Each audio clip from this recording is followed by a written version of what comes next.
Shubor nakaslem jong Nongsaiñ Hima.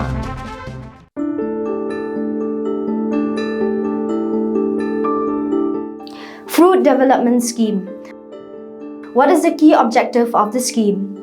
To promote fruit cultivation and citrus rejuvenation of senile orchards by inputs and infrastructure support including training and capacity building to farmers. What is the type of assistance and entitlement? The scheme assists in providing good quality planting material including horticultural tools and implements at subsidized rates for promoting fruit cultivation. Providing organic-based plant protection measures for citrus rejuvenation program of senile orchards. Training and capacity building of farmers. What is the pattern of assistance?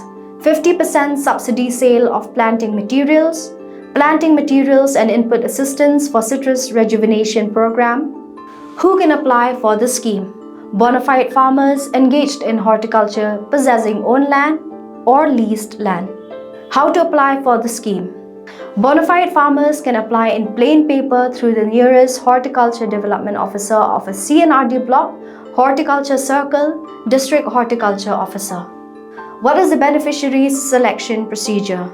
Bona fide farmers on first come, first served basis. Whom to contact? District Horticulture Officer and the Horticulture Development Officer.